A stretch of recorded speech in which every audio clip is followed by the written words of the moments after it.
मैंने कभी जिंदगी में नहीं बोला, आपको भी पता है। शायद मेरे आज ससुर जिंदा होते तो शायद आज मेरी टोटली क्रिकेट डिफरेंट होती। मैं आज फर्स्ट टाइम ये बोल रहा हूँ, अदरवाइज आपने देखा होगा मैंने कभी जिंदगी में नहीं ये बोला। मेरे अगर ससुर जिंदा होते तो शायद बड़ी चीजों में उन्होंने मेरी हेल्प करनी थी, लेकिन क्या करें, अल्लाह ताला की एक इमानत है, हम सब ने जाना है अल्लाह ताला के पास। हुसैन ज़हीर ने एक बड़ा जबरदस्त क्वेश्चन पूछा है जी। उसने कहा जी टीम में आने के लिए स्किल लेवल जरूरी है, फिटनेस लेवल जरूरी है, या ससुर का बड़ा क्रिकेटर होना जरूरी है? वाह वाह वाह, या बोर्ड में होना जरूरी है? देखिए किसने पूछा ये? हुसैन ज़हीर ने। अच्छा, हुसैन ज़हीर साहब से तो मैं पहले एक बात क्लियर कर दूं कि जो उन्होंने बात की है ना, जब मैं टीम में आया था ना उस वक्त मेरे वो ससुर नहीं थे। अच्छा। वो चीफ सेलेक्टर थे, और जब मैंने टूर किए हैं, मैंने वर्ल्ड कप खेले, उसके बाद नहीं, वो शायद अभी के सूरत हाल में बात नहीं, मुझे पता है वो क्यों बोल रहे हैं। और आपने भी ये क्वेश्चन क्यों ऐड किया है? नहीं, क्वेश्चन तो हमने सारे ऐड करने जो आएगा। नहीं, मुझे भी पता है, लेकिन अल्लाह पाक मेरे ससुर को जन्नतुल फिरदौस में जगह दे। आमीन। देखिए कुछ भी है ना, कुछ भी है, चाहे वो कुछ भी है, फिट है या नहीं है, सबसे पहले उसकी स्किल देखनी चाहिए, और उसके बाद आप ये कह सकते हैं कि 40% उसका फिटनेस लेवल देखना चाहिए। जब 40% आप उसका फिटनेस लेवल देखेंगे और उसके बाद स्किल आप साथ ऐड करेंगे तो ऑटोमेटिकली वो लड़का इंप्रूव करता जाएगा। लेकिन ये जो इन्होंने बात की है जी, ससुर को देखना चाहिए, ससुर का जिंदा होना भी जरूरी है और उसका इन भी होना जरूरी है। मेरा ख्याल है कि मैंने कभी जिंदगी में नहीं बोला, आपको भी पता है।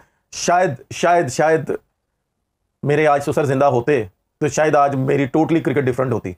मैं आज फर्स्ट टाइम ये बोल रहा हूँ, अदरवाइज आपने देखा होगा मैंने कभी जिंदगी में नहीं ये बोला। मेरे अगर ससुर जिंदा होते तो शायद बड़ी चीजों में उन्होंने मेरी हेल्प करनी थी, लेकिन क्या करें, अल्लाह ताला की एक इमानत है, हम सब ने जाना है अल्लाह ताला के पास। और वैसे भी दूसरी पार्ट पे देखा जाए तो आप अपने कैरियर पे पीक पे थे जब आपने शादी की। बिल्कुल ठीक है, ऐसा नहीं था कि आप बाद में आए और बिल्कुल इस तरह का सिनेरियो नहीं था। कुछ भी है जो मेरे साथ हुआ था ना, ये इसमें जो मुझे सबसे ज्यादा सपोर्ट किया मेरे वाले साहब ने, मेरी फैमिली ने, और उसके बाद मेरे ससुर ने मुझे सपोर्ट किया था कि उन्होंने मुझे पूछा कि तुमने ये काम किया है। मेरे फैमिली ने पूछा, मैंने कहा नहीं, तो उन्होंने ये मुझे बोला था कि उमर तुम करो, तुम इंशाल्लाह ऐसे निकलोगे इन कामों में से जैसे मक्खन में से बाल निकलता है। लास्ट नोट पे ये बता दीजिएगा, ऑब्वियसली फैन जानना चाह रहे हैं कि आपकी अरेंज मैरिज थी या लव मैरिज थी? Love marriage.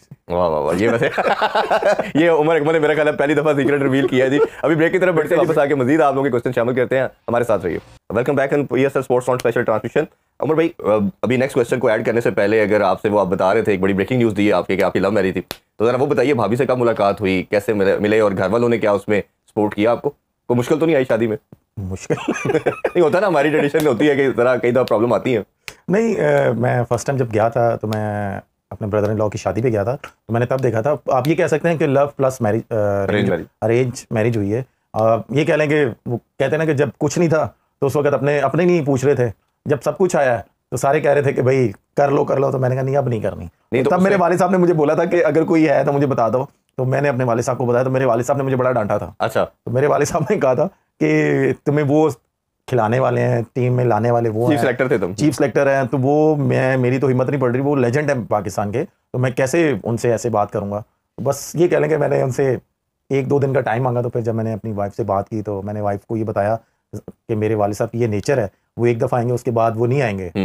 तो मेरी वाइफ ने कहा कि मुझे भी जरा 1 दिन का टाइम दे दे बात कर। वो फिर ऐसे बात हुई, तो बस अल्लाह का शुक्र है आज अल्हम्दुलिल्लाह अल्लाह पाक ने 3 बच्चे दिए हैं, और मैं जितना शुक्र अदा करूं अल्लाह ताला का उतना कम है। माशाल्लाह जी, अल्लाह ताला हमेशा खुश रखे। कल आपकी वेडिंग एनिवर्सरी भी थी, तो आप लोगों ने अल्हम्दुलिल्लाह, बस ये कह लें कि जब भी कोई मौका आता है, कोई खुशी होती है, मेरी बर्थडे पे मुझे नहीं मिलता या कुछ ऐसी चीज़ें होती हैं वो मुझे नहीं मिलती, मुझे देनी पड़ती हैं, तो मैं बेगम से कहता हूँ यार ये सारी चीज़ें आपको ही मुझे देनी पड़ती हैं, आपका भी काम है मुझे ये जो भी हो खर्चा आपका ही होना, खर्चा मेरा ही होना है। अच्छा, ये आपने एक जिक्र किया कि जब कुछ नहीं थे तो लोग नहीं करते थे, तो उसका भी बताएं, को पहले भी शायद किसी को आपने अप्रोच किया या इनकार हुआ, जो आप ये कहना चाह रहे, खुल के बता दे। इरफान भाई, हम यहाँ पे क्रिकेट की बात कर रहे हैं। नहीं, बात हो रही है, हम कोई मूवी बनाने नहीं, कोई बात नहीं, इतना जिक्र करते कि पहले क्या हुआ था ऐसा। नहीं, पहले कुछ भी नहीं हुआ था। आपको पता ही है कि माशाल्लाह जो हमारा कल्चर है, और जो लोग होते हैं, जो स्पेशली रिश्तेदार होते हैं, वो जब लड़के के पास कुछ नहीं होता तो वो कहते हैं जी हमारी लड़की खुश नहीं रहेगी, ये है वो है, ये लड़का अनपढ़ है, ये कुछ है, हम कैसे कर लें? क्योंकि हमारे ये कह लेंगे जो हमारा कल्चर है, जो रिश्तेदार होते हैं सारे, वो इसी तरह ही होते हैं कि जैसे कुछ है बस भाई।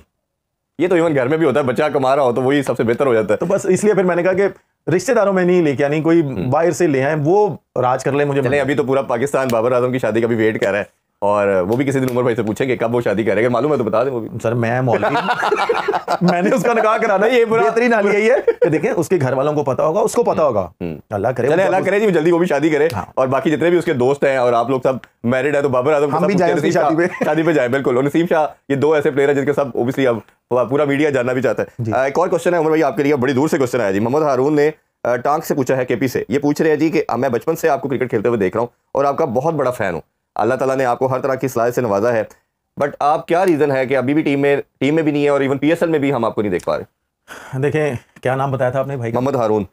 सबसे पहले हारून थैंक यू वेरी मच, आप मुझे इतनी देर से, मेरा ख्याल है कि मेरे से ज्यादा उसको क्रिटिसाइज की कोई किसी ने भी नहीं किया होगा। मैं उसको क्रिटिसाइज करता हूं एज ए कैप्टन, और जब वो 5 साल रहा है, मैंने अभी भी मैं बोल रहा हूं, मैं ये नहीं कह रहा कि मैं नहीं उसको क्रिटिसाइज कर रहा, मैं अभी भी कर रहा हूं एज ए प्लेयर, मैंने कभी भी उसको क्रिटिसाइज नहीं किया। हाँ, मैंने एक जगह पे क्रिटिसाइज किया कि उसको अपनी गेम अवेयरनेस आनी चाहिए कि उसको अपनी गेम चेंज करनी चाहिए, जो आजकल की क्रिकेट चल रही है उसके मुताबिक खेलना चाहिए। उसके अलावा ना मैंने उसकी प्लेयरी पे कभी क्रिटिसाइज किया है, ना मैंने ये बोला कि भाई कि ये परफॉर्मर नहीं है पाकिस्तान टीम का। मैंने अगर क्रिटिसाइज किया उसको तो मैंने उसको किया उसकी कप्तानी पे कि भाई अगर 5 साल तुम्हें इतनी अथॉरिटी मिली थी तो आपको 3 टीमें खड़ी करके देनी चाहिए थी पाकिस्तान को। मैंने हमेशा से ये बात की है, मैंने ये कभी भी नहीं कहा और ना मैं उसको कभी फेवर कर रहा हूं, मैंने उसको फेवर दिया। आपको कोई टाइटल जीतना चाहिए था, आप सब लड़के ने, सबने हमेशा बोला हूं, आपको भी पता है, मेरे आप जितने भी इंटरव्यूज निकाल के देख लें, मैं हमेशा बोला हूं, लेकिन प्लेयरी पे मैं कभी भी नहीं बोला। जिस चीज पे हमें बात करनी चाहिए मैं उस पर बात करता हूं, मैं कभी भी किसी से पर्सनल नहीं होता, चाहे वो मेरा कजन है, चाहे मेरा जूनियर है, चाहे वो मेरा आप कह लें कोई टीममेट्स है, कोई भी है, मैं टू द पॉइंट बात करता हूं। बिल्कुल ठीक है। अभी ब्रेक की तरफ बढ़ते हैं जी, ब्रेक से वापस आके डिस्कशन को मजीद कंटिन्यू करेंगे। आज एक और मैच खेला जाएगा, उस पर बात करेंगे, हमारे साथ रहिए। Once again welcome back in sports on. Umar भाई, हमने जो डिस्कशन की ओबियसली ये डिस्कशन पे कल भी हम कंटिन्यू करेंगे और एक बड़ा इंपॉर्टेंट है, कल इस पर डिटेल में बात करेंगे कि पाकिस्तानी कुछ लोग जो एक्स हमारे क्रिकेटर हैं, उनका मानना ये है जो भी सिस्टम का पार्ट नहीं है, वो कहते हैं जी ये लीग क्रिकेट ने भी नुकसान पहुंचाया है। फ्रेंचाइज ओनर के मैं कॉन्टेक्स्ट में बात कर रहा हूँ कि इन्होंने प्लेयरों को खराब कर दिया, और ये जो एजेंट्स की बात आती है हमेशा, इस पर भी बात होती है, क्योंकि आज टाइम शॉर्ट है तो इस टॉपिक के ऊपर हम कल डिटेल में मैं आपका ओपिनियन लूंगा। अभी एक मैच खेला जा रहा है जी, वो ओबियसली इस्लामाबाद यूनाइटेड मुल्तान सुल्तान का है, पिंडी में है। इस्लामाबाद यूनाइटेड अपने होम एडवांटेज में हम देखते हैं बहुत शानदार खेल रही है। क्या लगता है दोनों का बैलेंस, आपको किस टीम का बैलेंस ज़्यादा बेहतर है? देखें, अगर देखा जाए तो इस्लामाबाद को मैं थोड़ा सा फेवरेट कहूँगा, क्योंकि वो 2 मैच खेलिए, दोनों मैच उन्होंने विन किए हैं, और जिस प्लान से वो खेल रहे हैं, क्योंकि जिस तरह का उनका कोचिंग स्टाफ है, नो डाउट मुल्तान सुल्तान का भी कोचिंग स्टाफ बहुत ही आउटस्टैंडिंग है, इस्लामाबाद का भी है, लेकिन मैं उनको इसलिए एज दूंगा क्योंकि वो 2 मैच खेले हैं, उन्होंने एक रिदम पकड़ लिया है। जब कोई टीम रिदम पकड़ लेती है ना, उसको पकड़ना थोड़ा सा मुश्किल होता है। मुल्तान सुल्तान को मैं इसलिए बोलूंगा कि उन्होंने इतना बड़ा टोटल करके उन्होंने ये चेज करवा लिया। उनको अपनी बॉलिंग पे थोड़ा सा आप कह सकते हैं कि कॉन्फिडेंस उस तरह का नहीं होगा, क्योंकि रिजवान नो डाउट फॉर्म में है, उनके साथ और भी प्लेयर्स हैं, उन्होंने ये भी सोचा होगा कि यार अगर हम 300 भी करेंगे तो हमारी बॉलिंग चेज करवा लेगी। बिल्कुल। तो डिपेंड करता है, जैसे मैंने लास्ट मैच में बोला था कि लाहौर और कराची में जो टॉस जीतेगा उसको चाहिए पहले बारी करना, दूसरी टीम को जरा थोड़ी सी प्रेशराइज रखना।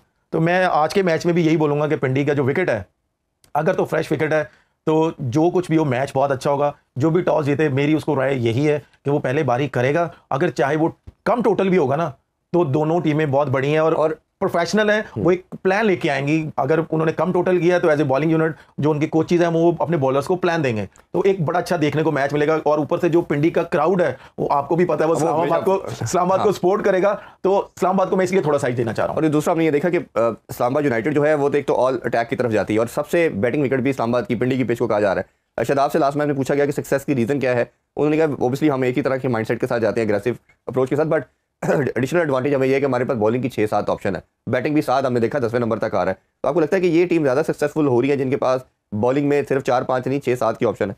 जाहिर सी बात है इरफान भाई कि अगर ये T20 क्रिकेट में उन्होंने ये नहीं डिसाइड किया कि यार अगर कुछ भी है तो मैं ऊपर चला जाऊं, जैसे शादाब कह सकते हैं कि यार शादाब पाकिस्तान टीम में नंबर 4 पे चला जाता था, उन्होंने ये डिसाइड नहीं किया कि यार मैं इधर 4 पे चला जाऊं। वो है इस टाइम वो अपनी फ्रेंचाइज के साथ बहुत ज्यादा सिंसियर। वो क्यों कि वो ये नहीं चाह रहा कि यार मैं अपनी फॉर्म वापस ले आऊं, मैं ये कर लूं तो मैं वापस आ जाऊंगा टीम में। वो फिलहाल अपनी फ्रेंचाइज के बारे में सोच रहा है, जो प्लेयर जिस नंबर का है वो उसको उस नंबर पे वो खिला रहा है, और मेन उसकी रीजन यही है, और उसके जीतने की रीजन यही है कि जो उनका कोचिंग स्टाफ है वो उसको फोर्स कर रहा है कि नहीं, जिस प्लेयर को हमने जिस वजह से उठाया ऑक्शन में से, हमने उससे उस पोजीशन पे हमने उससे काम लेना है। लेकिन रिजवान साहब तो अपना ओपनिंग स्लॉट नहीं छोड़ रहे, उस्मान को 3 में भी पड़ गए थे। मैं थोड़ा सा बैकग्राउंड बता दूंगा, बाकी आपको पता होगा, मुझे नहीं पता। तो टीम बनाना शुरू की हमने, क्योंकि ड्राफ्ट में टीम बनती है इससे पहले नहीं।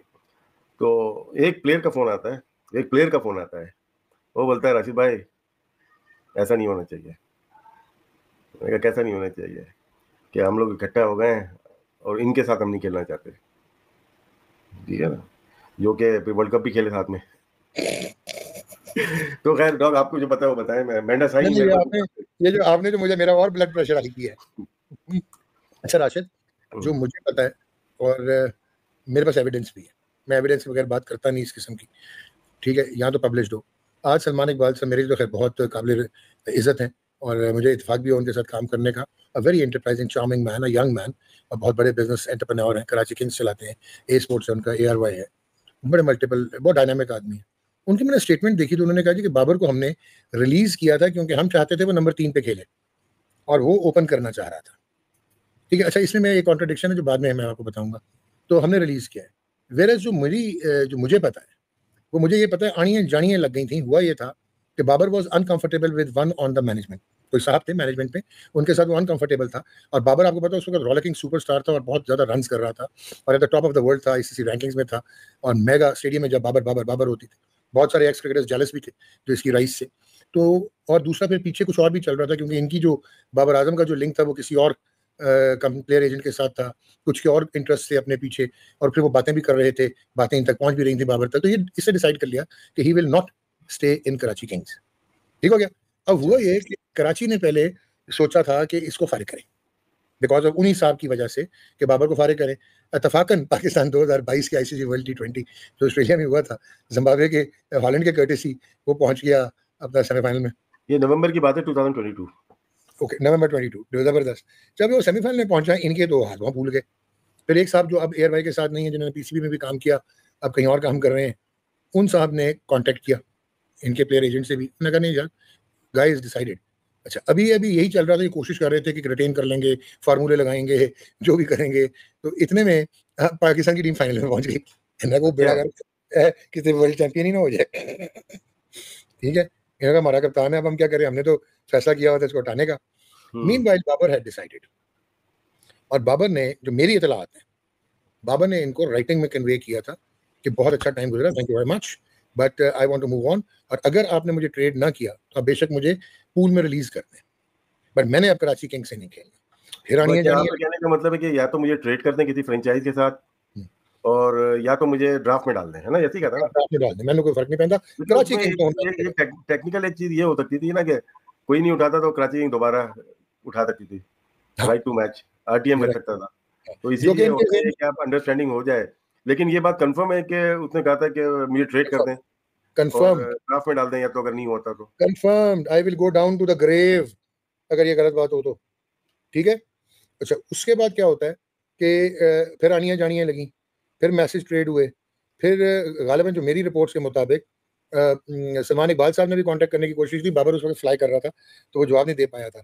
फिर जब कांटेक्ट हुआ, उन्हीं साहब ने दोबारा किया, एक और साहब ने, इनके एजेंट से, तो उसने कहा कि यार वो मेरी बात हो गई कप्तान से, और कप्तान जो है वो ये कह रहा है कि फैमिली से भी बात हो गई है, and he has decided to move on, and that's how he left Karachi. Babar, क्योंकि सबसे पहले ट्वीट मैंने ही की थी जी, सबसे फर्स्ट ट्वीट मेरी थी कि बाबर नहीं खेलना चाह रहा कराची, क्योंकि आप निकाल के देख लें, मैं अभी है नहीं मेरे पास, तो किसी को बोल ले तो वो निकाल के देख ले।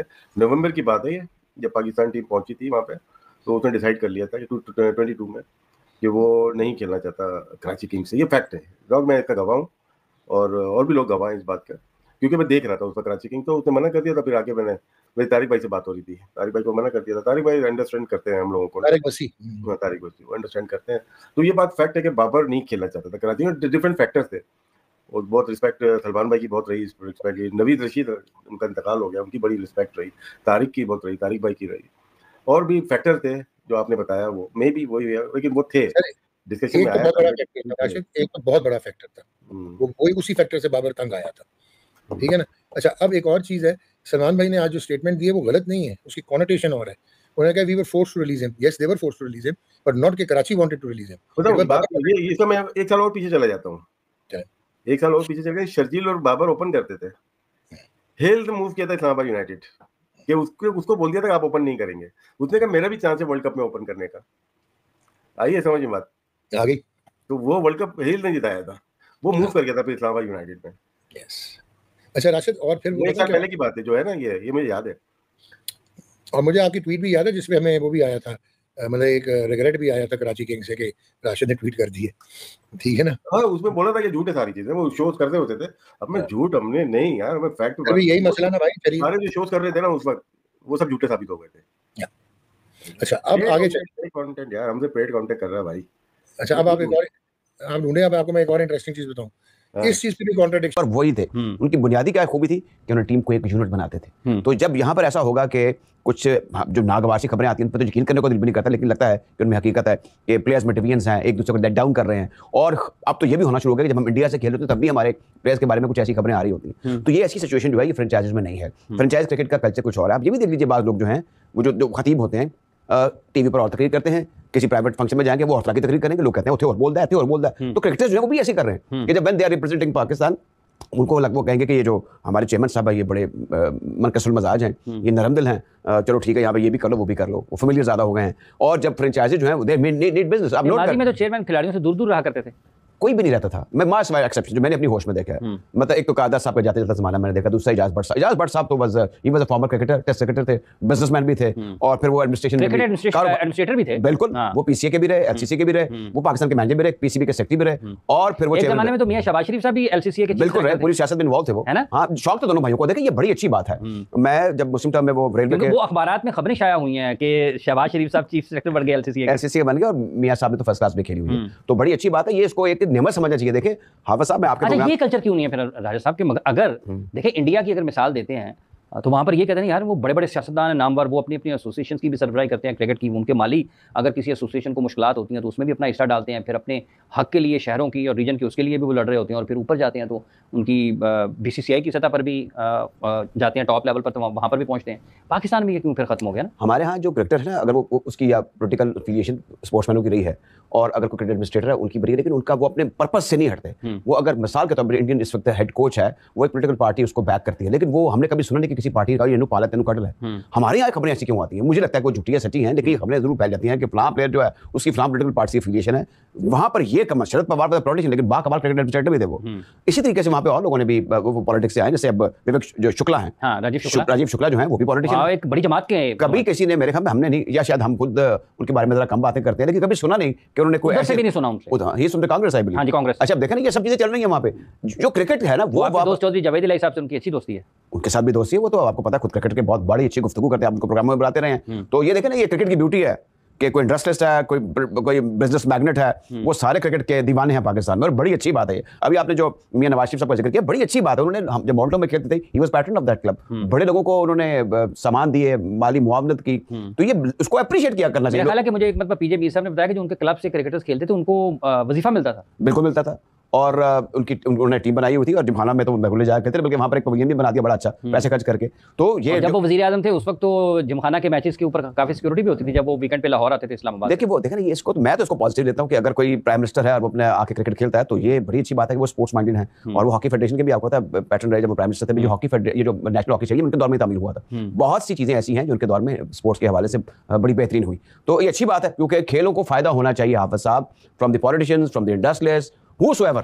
ये खेलें तभी चलेंगी जब इन्फ्लुएंशियल माली तौर पर मुस्तहकम लोग जो हैं वो इस तरफ आएंगे। और अभी जो राना साहब ने जिक्र किया कि पाकिस्तान के खिलाड़ी जो फ़खर जमान हैं या शाहीन हैं या दीगर, अब्दुल्ला शफीक ने भी एक मैच में 50 किया, ये अब मुख्तलिफ टीमों में और भी ऐसे खिलाड़ी हैं, जैसे बाबर आजम पेशावर ज़ल्मी की नुमाइंदगी कर रहे हैं, मोहम्मद रिजवान मुल्तान सुल्तान्स की कप्तानी भी कर रहे हैं, बाबर कप्तानी भी कर रहे हैं, क्वेटा ग्लैडिएटर्स की तरफ से सऊद शकील पाकिस्तान के टेस्ट बैटर हैं और उनको पता नहीं साल के बाद 2 साल के बाद किसी आईसीसी वनडे इवेंट के लिए याद किया जाता है और उसके बाद फिर बुला दिया जाता है। वो भी अच्छे क्रिकेटर हैं, ठीक है, वो क्वेटा की नुमाइंदगी कर रहे हैं। इस्लामाबाद यूनाइटेड की तरफ से शादाब खान उनकी नुमाइंदगी कर रहे हैं, पाकिस्तान की भी कप्तानी कर चुके हैं, वाइस कैप्टन है पाकिस्तान की T20 फॉर्मेट के। इसके अलावा और भी खिलाड़ी हैं, मोहम्मद हारिस अभी खेल के आए न्यूजीलैंड में, हसन नवाज न्यूजीलैंड में खेल कर आए, पाकिस्तान के लिए जमान खान खेले, अब नज़र नहीं आ रहे, जहादाद खान अभी खेल कर आए पाकिस्तान के लिए। मुख्तलिफ टीमों में मुख्तलिफ खिलाड़ी हैं, कुछ नए खिलाड़ी। आपको लगता है कि इसी सीज़न में एक पाकिस्तान की T20 टीम की शक्ल बनाने में सिलेक्टर्स को आसानी हो सकती है? विश्व रहना चाहिए। और ये जो आप बात कर रहे हैं ना, एक इंस्टीट्यूशन के साथ, एक इदारे के साथ जब आप मुंसलिक होते हैं, जैसे आप एक इदारे में आप नीचे आते हैं, पार्किंग में गाड़ी खड़ी करते हैं, ऊपर जाते हैं, लैपटॉप में कवर में बैठते हैं, लोगों से मीटिंग्स करते हैं, या फिर अदर मैटर्स जो जिनसे आप decide you are an anchor, आपको गुजरना पड़ता है। क्रिकेटर जो है उनके लिए भी ज़ाहिर है कि एक वो छतर छाई से पंजाबी में कहते हैं, लाहौर कलंदर है, कराची किंग्स है, पेशावर ज़ल्मी है, ग्लैडिएटर्स हैं, देन इस्लामाबाद यूनाइटेड, मुल्तान सुल्तान, ये इदारे बन चुके हुए हैं। और इदारों के साथ जब प्लेयर्स अटैच होते हैं, हमारे यहाँ पे कोई लिटरेसी रेट जरा पुअर है तो फिर एक प्रमोशन का, इंसेंटिव का, फाइनेंशियल गिव एंड टेक की बातें होती हैं। तो इसका एक ये एस्पेक्ट, इसकी ब्यूटी भी है। सिर्फ क्रिकेट बोर्ड ही नहीं है, लेकिन दूसरे इदारे भी अब बन चुके हैं जो क्रिकेट को भी फ्लरिश कर रहे हैं, उनको प्रमोट कर रहे हैं। और हमारे लिए देखिए, हम अपना कंपैरिजन इधर उधर करना शुरू कर देते हैं, हमें बेपनाह हाफिज साहब इशू रहे हैं। आप जानते हैं कि अभी बात हो रही थी, एक मैं प्रोग्राम कर रहा था फुटबॉल के हवाले से, तो वो जो फुटबॉल के हेड कोच ने उन्होंने कहा जी हमारा एक लड़का अभी अफगानिस्तान से लीग खेल के आ रहा है। शहबाज ने मुझे कहा, अब सब कहते हैं श्रीलंका में हॉकी लीग हो रही है, बांग्लादेश में हमारे हॉकी के प्लेयर खेल रहे हैं, ये जरा लो लेवल की लीग्स हैं, पोलैंड में, जर्मनी में, पाकिस्तानी खेल रहे हैं, आपको सब पता है, मैं दोबारा बता रहा लेकिन हूं। राजा साहब यहाँ पर ये जो पाकिस्तान सुपर लीग हो रही है, इसका मयार नीचे आने की भी बातें हो रही है। आपको लगता है कि कहीं ना कहीं जो इसका एक हेलो दोस्तों, स्वागत है आप सभी का हमारे चैनल पर एक बार फिर से। दोस्तों हम बात करने जा रहे हैं पाकिस्तान के पूर्व क्रिकेटर उमर अकमल के बारे में, जी उन्होंने आज एक नया बयान दिया। हालांकि दोस्तों उमर अकमल डेली ही कोई ना कोई नया बयान देते हुए नजर आते हैं स्टूडियो में बैठकर, क्योंकि दोस्तों जब से उमर अकमल ने संन्यास लिया है तब से वो स्टूडियो में बैठने लग गए हैं और उसके बाद में वो काफ़ी तरह तरह के नए नए बयान देते रहते हैं पाकिस्तान की टीम को लेकर, पाकिस्तान के क्रिकेट बोर्ड को लेकर। आज उन्होंने एक नया बयान दिया दोस्तों, ये दिया है कि पाकिस्तान के जो उन्होंने कहा कि उनके जो फादर इन लॉ हैं वो अगर आज ज़िंदा होते तो वो भी शायद पाकिस्तान के लिए क्रिकेट खेल रहे होते और वो भी पाकिस्तान के लिए रन्स बना रहे होते जिससे पाकिस्तान की टीम को जीत मिलती। लेकिन दोस्तों ऐसा तो है नहीं, क्योंकि उन्हें ऐसा लगता है कि अगर उनके जो क्या कहते हैं फादर इन लॉ ज़िंदा होते तो शायद वो टीम के सिलेक्टर्स होते पाकिस्तान के और उन्हें भी वो चयनित कर लिया जाता है। क्योंकि दोस्तों जिस तरह से उमर अकमल ने ये बात कही उसे देखकर साफ साफ नया लगा सकता है कि दोस्तों जिस तरह से उमर अकमल अपने फादर इन लॉ को मिस कर रहे हैं इन चीज़ों के लिए, तो इससे साफ पता लगाया जा सकता है कि उमर अकमल ने शायद पहले भी इस तरह के साथ उमर अकमल के साथ हुआ होगा कि शायद वो इस तरह से टीम में आए हों। लेकिन दोस्तों इसका के बारे में तो हम नहीं कह सकते कि ऐसा हुआ भी होगा या नहीं होगा। लेकिन दोस्तों इस तरह की चीज़ें एक स्टूडियो में बैठकर एक पूर्व क्रिकेटर को शोभा नहीं देती, क्योंकि दोस्तों जिस तरह से उन्होंने बयानबाजी दी है और स्पेशली कहा है कि अगर यहाँ पर, हालांकि उन्होंने यहाँ पर ये भी कहा कि मैं ये बात उन्होंने पहले कभी नहीं बोली है, लेकिन आज उन्होंने वो बोल रहे हैं कि अगर उनके जो फादर इन लॉ जिंदा होते तो शायद वो टीम के लिए खेल रहे होते और उनका क्रिकेट करियर कुछ अलग ही मुकाम पर होता। लेकिन दोस्तों ऐसा कुछ नहीं है और पाकिस्तान के लिए वो खेले भी और उन्होंने काफ़ी ज़्यादा मैच भी खेले, लेकिन उसके बावजूद भी वो अब टीम में मौजूद नहीं है और मात्र 34 साल की उम्र में ही संन्यास लेकर वो अब स्टूडियो में बैठने लग गए हैं। वहीं अगर हम बात करें दोस्तों उमर अकमल के बारे में, तो उमर अकमल का करियर काफ़ी उतार चढ़ाव रहा है, क्योंकि दोस्तों जिस तरह से उनका जो करियर रहा है उसमें काफ़ी उन्होंने रन्स भी बनाए, ऐसा नहीं है कि और पाकिस्तान की टीम को कुछ मैच भी जिताए। लेकिन दोस्तों उसके बाद एक बार जहाँ वो बाहर हो गए उसके बाद वो टीम में वापसी करने में नाकाम रहे। तो इसका कुछ भी कह सकते हैं दोस्तों, चाहे उनका अच्छा प्रदर्शन ना रहा हो या फिर उनके आपसी मतभेद हो, इसमें हम कुछ नहीं कह सकते दोस्तों। लेकिन ये सिर्फ ये चीज़ें तो उमरान अकमल ही जानते हैं। तो दोस्तों कैसे आगे देखते हैं वीडियो में क्या होता है। शाहीन अयूब को कुछ करना पड़ेगा, बाबर का तो नाम नहीं लिया उसने, तो मतलब कहां कहां आप छुपेंगे। और फिर 3 कैच छोड़े हैं बाबर आजम ने, एक कैच तो उसके लेवल का ही नहीं था। वो जो होता है ना बाउंड्री रोप पे बॉल क्रॉस कर गई है, हम अक्सर देखते हैं क्रिकेटर्स कैच पकड़ते हैं, बॉल को बाहर फेंकते हैं, फिर बाउंड्री रोप टापते हैं, फिर बाहर आके कैच पकड़ लेते हैं। चलो मैं इतना मार्जिन दे देता हूं अपने मासूम बाबर आजम को, ये उसके लेवल का कैच था ही नहीं। उसके अलावा 2 कैच छोड़े, 2 कैचेस के दरमियान सीधी एक मिस फील्डिंग, हाथ कांप रहे थे, प्रेशर साफ नजर आ रहा था। और यकीन करो मिड इनिंग्स में जब मैं ये सारी बातें सोच रहा था कि यार बाबर ने वो डॉली कैच छोड़ा है, रिड़ता हुआ बॉल उसके हाथ से लग के निकल रहा है। पाकिस्तान में बात की जाती है कि टेक्निक के हवाले से बाबर आजम एक बहुत अच्छा बैटर है, कुछ साल पहले वो था भी डेफिनेटली, लेकिन मैं 100% श्योर था कि आज बाबर आजम की टांगे नहीं हिलेंगी, ये एक अजीब सी अगली ड्राइव या कट शॉट इसके दरमियान की कोई चीज मारता हुआ आउट हो जाएगा, स्लिप लगेगी। वही हुआ, पत्थर पे लिखी हुई बात थी। मुझे लोग कहते हैं कि फुरकान भट्टी तुम्हारी दुकान तो बाबर आजम के नाम पे चलती है। आपके बाबर आजम ने अभी अंडर 19 क्रिकेट खेलना शुरू नहीं की थी, फुरकान भट्टी तब से क्रिकेट इंडस्ट्री में है। मैंने कितने प्लेयर बड़ी रिस्पेक्ट के साथ कह रहा हूं आते देखे हैं और कितने जाते देखे हैं। या तो पिछले 3-4 साल में बाबर आजम, आप मुझे कहते हैं ना कि मैं बाबर आजम का हेटर हूं, जो कि मैं नहीं हूं, लेकिन आपको लगता है कि मैं हूं। या तो बाबर आजम अपने सारे हेटर्स का मुंह बंद करवा दे अपने बल्ले के साथ, वो शहजादा वो भी नहीं करता। कोई 2023 में कुछ कर लेता, कोई 22 में कुछ कर लेता, मेलबर्न में इंडिया के खिलाफ पहली बॉल पे बाहर आ गया, जीरो पे बाहर आ गया, अर्शदीप को विकेट दे दी। यूएसए के अगेंस्ट पता नहीं, अल्लाह माफी दे, कोई 24-25 बॉलों पे 6-7 स्कोर था यूएसए के अगेंस्ट। ऑस्ट्रेलिया शेन वॉर्न की बात नहीं हो रही, अहमदाबाद में 1 लाख बंदे को चुप करवा देता। चैंपियंस ट्रॉफी अभी गुजरी है, दरमियान में आपके एशिया कप्स गुजरे हैं, तो क्या क्या आपको मैं याद करवाऊं, कभी तो हमें वो चुप करवा देता।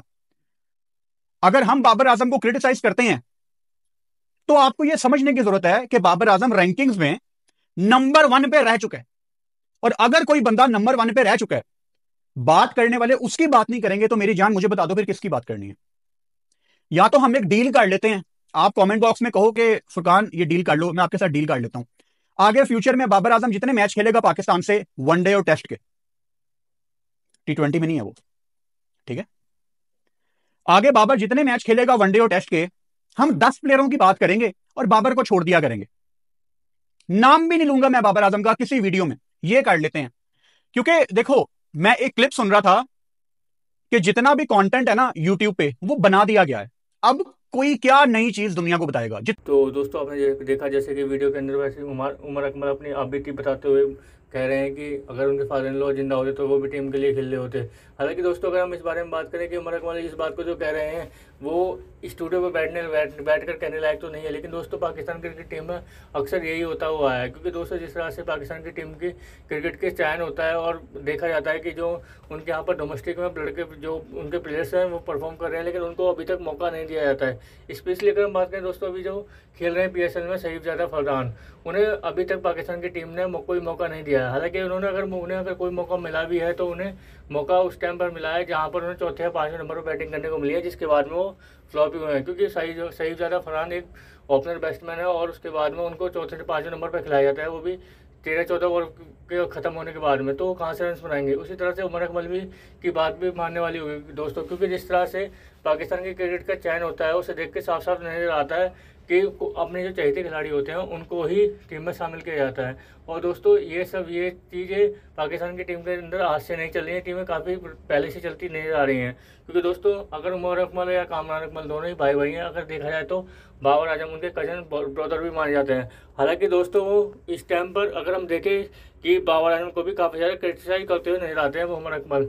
उनका कहना ये है कि बाबर आजम की वजह से उनका करियर ख़राब हो गया और वो क्रिकेट में कुछ ज़्यादा नहीं कर पाए। लेकिन दोस्तों बाबर आजम की वजह से तो काफ़ी लोगों का क्रिकेट करियर ख़राब हुआ है। क्योंकि दोस्तों जिस तरह से बाबर आजम ने कप्तानी करी है अपने करियर में, उससे उन्होंने सिर्फ अपने ही करियर को सुधारने की कोशिश करी और टीम के बारे में बिल्कुल भी नहीं सोचा। और आज हालत यह है पाकिस्तान क्रिकेट टीम की कि उनके पास कोई भी खिलाड़ी ऐसा नहीं है जो मैच जिताए, पारी खेल सके या मैच जिताने वाली बॉलिंग कर सके। क्योंकि दोस्तों पाकिस्तान के अंदर जो पॉलिटिक्स चलती हुई नहीं आ रही है आज तक, क्रिकेट बोर्ड के अंदर हो या फिर पाकिस्तान क्रिकेट टीम के अंदर हो, उसे देखकर साफ साफ नज़र आता है दोस्तों कि पाकिस्तान की टीम का अभी कोच भी नहीं होने वाला है। जिस तरह से पाकिस्तान की टीम का हौलिया बिगड़ा हुआ है पूरी तरह से। तो दोस्तों कैसे लगी आज की हमारी वीडियो हमें कमेंट करके जरूर बताएं। हमारे चैनल को लाइक एंड सब्सक्राइब जरूर करें ताकि हम आपका और हमारे साथ बना रहे। धन्यवाद।